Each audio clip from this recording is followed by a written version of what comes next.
Hello and welcome to Recovery Weekly, an interactive weekly program used to guide you, the family member of an individual who's the drug substance abuse problem, through the process of recovery. I'm your host, Scott Kalane, joined as always by my co-host, Ian Koch. Ian is a licensed drug and alcohol counselor, as well as an internationally certified addiction specialist with northeastAddictionConsultants.com. Thanks for joining me, Ian. Good morning. How are you? I'm good. How are you? That question? Yes. Today on the show we have Jack Lavino, an author, psychotherapist, and public speaker who owns a private psychotherapy practice. He's worked with young adults from college age throughout their lifespan, specializing in addiction and trauma recovery, cellular healing, and forgiveness. Thanks for being on the show, Jack. My pleasure. My pleasure. Now, Jack, I saw on your website you have a large focus around the idea of forgiveness. How much of a role does forgiveness play into healing or, addiction treatment in your practice? Well, I think forgiveness has a main role as far as healing goes, and a lot of people have a lot of misconceptions about it. First of all, excuse me, it's a process that people go through. It isn't something you just decide to do and do it. And also, I think it really is the foundation of love and relationships, because in all our relationships, there's forgiveness also. So that forgiveness is a very, very important part of the process. Also, one of the things I've learned over the years is that, like in the 12-step programs, they only go halfway with steps 8 and 9, in which you make a list of people you have harmed and then go out and make amends to them. Well, I actually have people make 2 lists. They make a list of people who have harmed them, and that becomes their forgiveness list. And actually that covers like a comprehensive package as far as reconciliation or at least forgiveness. The other thing about forgiveness is that it is not reconciliation. You don't need the other person to be there or to be cooperating with you in order to forgive. It's really releasing your own pain because of the harm that the person or people have done to you. And that frees you up to live in the present and not be a victim of the past, really. Very good. And besides that you do that with the 8th and 9th step, what other differences do you use as a psychotherapist that someone in 12 steps would normally not even think to do? Well, excuse me. I'm not sure about not a thing to do, but certainly, I believe that everyone who's in a 12-step program should be in therapy also. And if a person doesn't go to therapy, then they end up mainly relying on the 12-step program to stay sober, which limits their possibilities for growth, actually, after a while. So that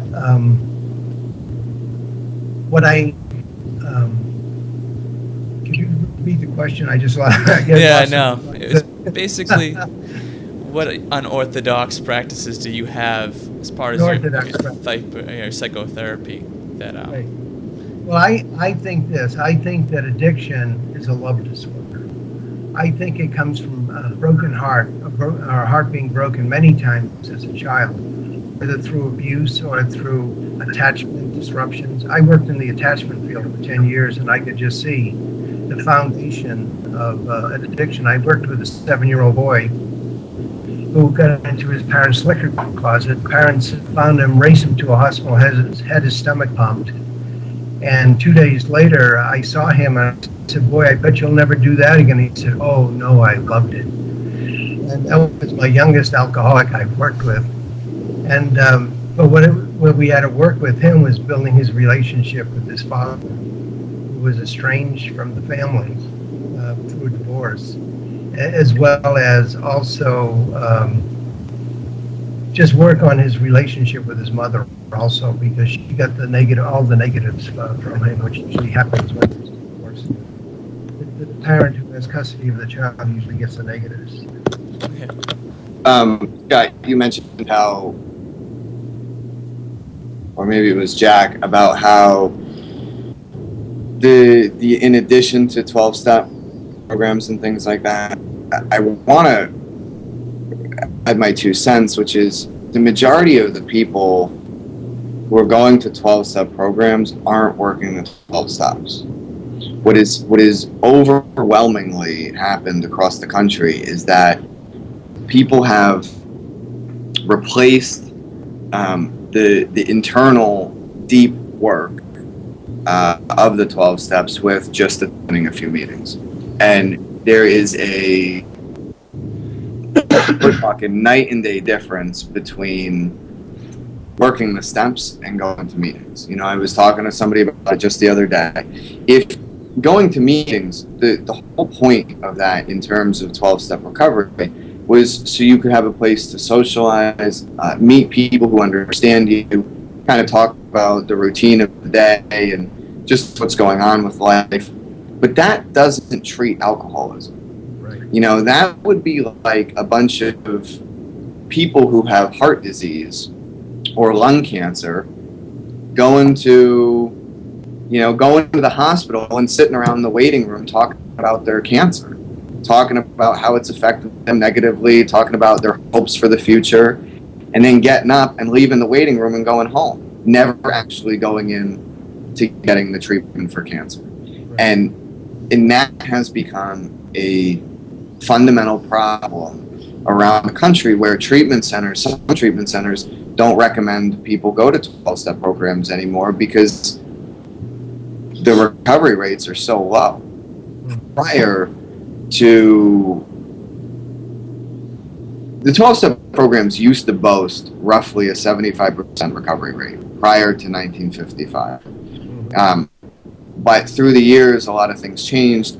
People started to get sober who didn't need to work the steps. And of course, you know, if one person is saying, right, if Jack is saying, you really got to do some internal work, you really got to dig deep and do some soul searching, and I'm saying, why don't you just go to a meeting every day? Relax, sit down, drink a cup of coffee. It's not that big of a deal. I mean, who's the newcomer going to pick? You know, who's the newcomer going to try to listen to? They're going to listen to me because it's the easier, softer way. Meanwhile, they're going to continue to relapse. You know, and everyone's going to think Jack's crazy because he's talking about doing some internal soul searching. You know? So that's the thing. I really want to make that clear. But when people do that internal work, you know, the deep work, what happens is they do generate not only forgiveness of themselves, but forgiveness of the people around them. And they do start, you know, like what Jack was talking about, is they start to make those amends, and that's where the healing really, really happens. I've heard more people say that the real healing for them wasn't until they started to make amends to people and really start to forgive, you know. Mm-hmm. Yeah, just my own experience. I got sober about 40 years ago, and I went to AA for 2 years. But I was, by that point, I was just in a deep depression.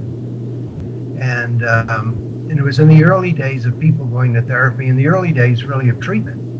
And what I say is that AA saved my life because it kept me sober long enough to get into treatment.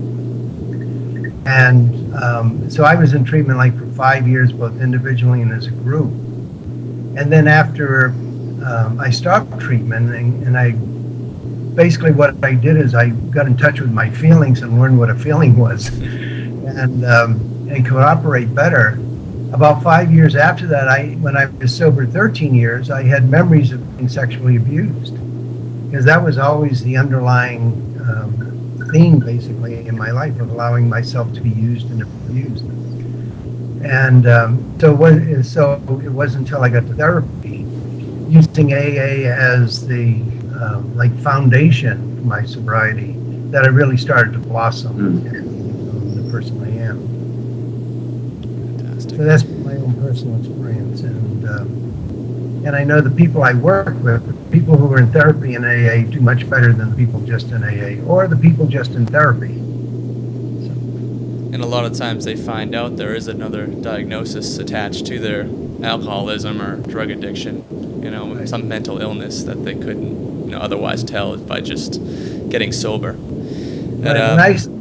When I say that people have a love disorder, I ask my clients first session, I said, when did your heart break as a child? And people go right to it. Oh, when I was 8 years old, my parents got divorced and I only saw my father once a year. Oh, I was 3 years old and, a neighbor abused me. And my mother, filed charges against him and those kinds of things. Now, or I was in high school and a high school teacher abused me.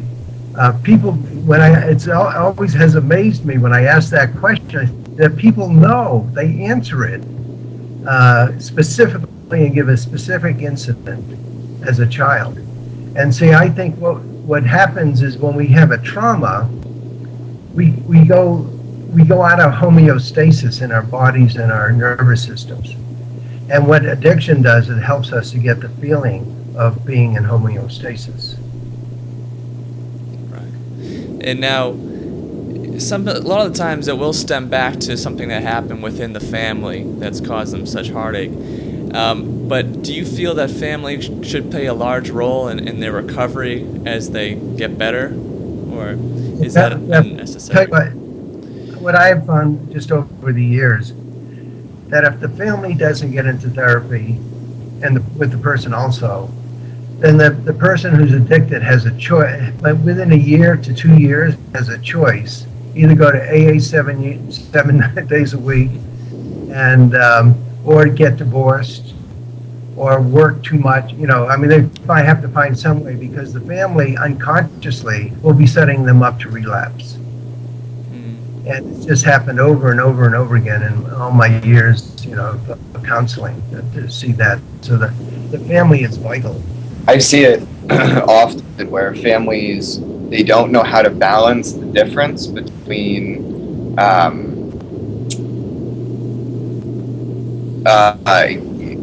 balance. Like, okay, you're getting sober and you need to go get a job again and you need to be paying your bills again versus helping. It seems to be that my experience is that families overly help, prolonging the active addiction, and then all of a sudden Jimmy gets sober and mom expects him to pay his car, get a job that pays $50,000 a year, start being this great, sober person again, where she sets him up for another level of failure. Jimmy hasn't had any real job for years, and she expects him to get a job with full benefits. You need to have insurance and all this kind of stuff, and it's not realistic. And if families don't have someone who can appropriately help them guide or be guided through the process, everyone becomes a sitting duck. Really, it's like showing up to a knife fight with a pen. Yeah, I completely agree. Now, when you are into the actual process of healing someone from their traumatic events in life, I know you use different procedures, but do you find that helps heal the addiction, simultaneously as they're trying to get through some traumatic event that happened, and they're also dealing with some substance that they can't get rid of? Do you find just approaching the traumatic issue helps them get through it quicker before? Oh, well, initially it'll probably throw them into it more, but if they have a good sobriety program and stay sober, they really advance very fast. But I think most people who are addicted to alcohol and drugs, seriously anyway, were abused as children. And I think women specifically, if they weren't abused as a child, get abused when they're under the influence of alcohol and drugs. And so it's, I don't know, 90% of the time, at least the people I see, there's trauma in the background, in the abuse and sexual abuse. And so that in healing that, which also is a process and takes time, and a person needs a lot of support, they have less of emotional need to drink or to use, because they're getting those needs met either through EMDR, eye movement desensitization regulation, different types of therapies that they will be doing in order to holistically help themselves. Absolutely.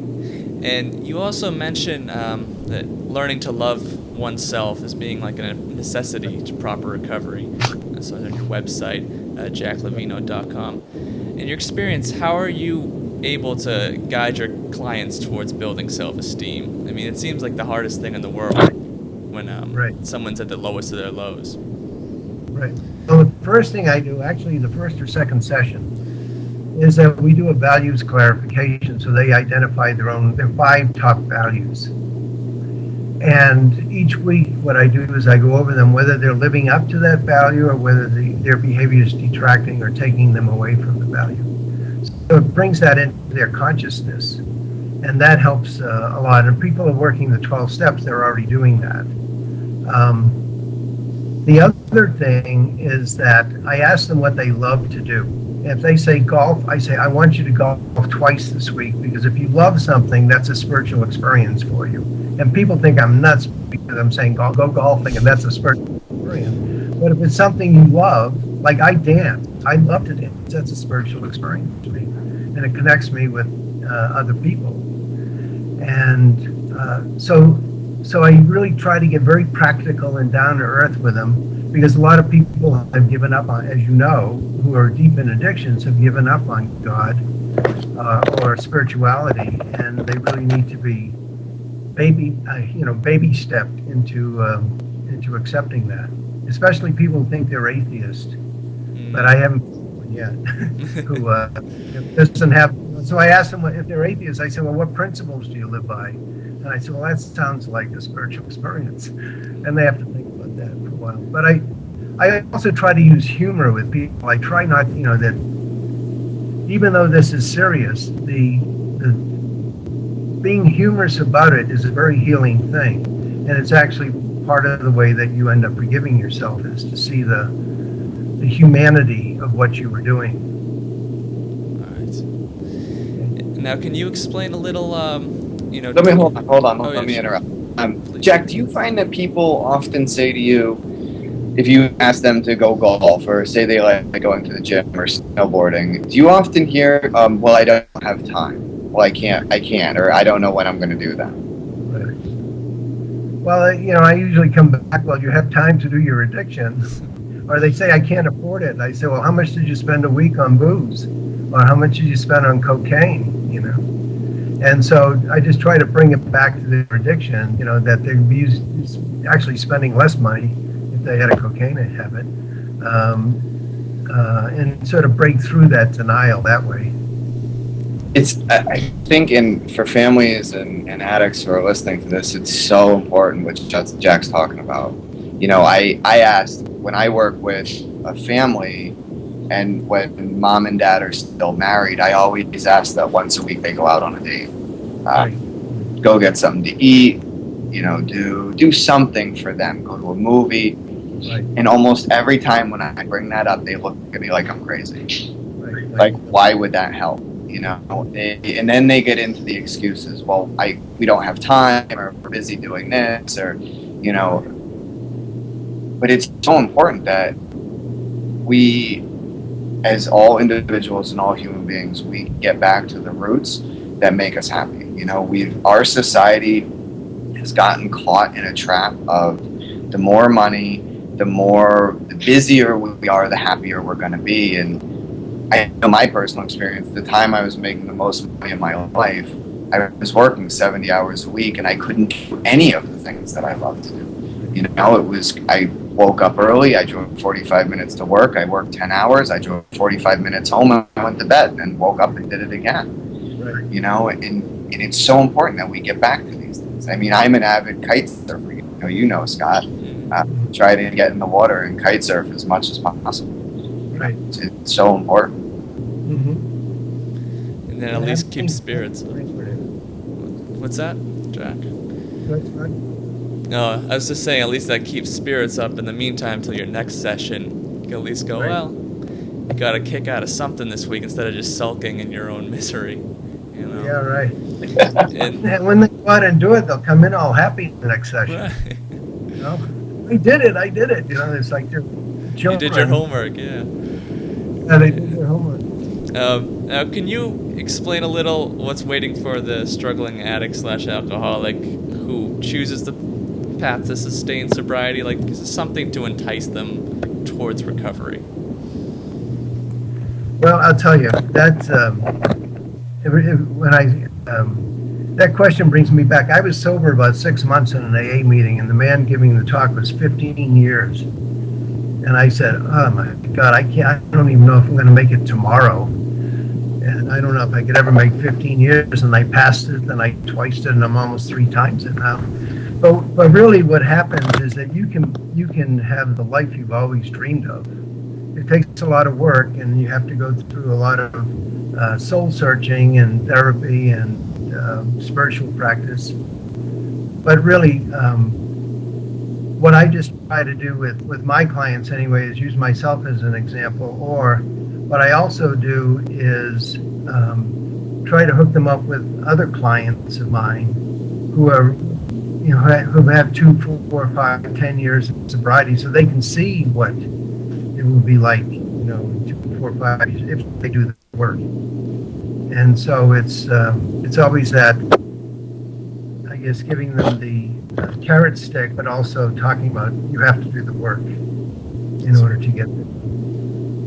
Or I tell my own story, how I was sober 13 years and had my first memories, and I had to do the work around that in order to clear that, because I felt that only came up then because I was healthy enough for those memories to come, and I had all the tools to work with by then. So anyway, it's just, but I don't know. All I can say is my life is everything I could dream of it could be when I was back in my addictions. Very good.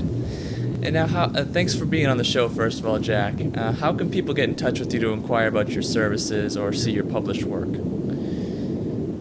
Okay, well, they could go to my website, which is www.jacklavino.com, or could email me at jack@jacklavino.com, or then call me at 303-245-0552. And also, anybody who has seen this program, if they mention the program, I'll give them a free half-hour consultation. There we go. So if you need help getting your loved one on the path to recovery, please call 1-800-723-1073 for a free consultation, or visit northeastaddictionconsultants.com. Be sure to tune in next week when we have Todd Crandell, the man who transformed from addict to triathlete. And until then, we here at Northeast Addiction Consultants wish you and your loved one a safe journey to recovery.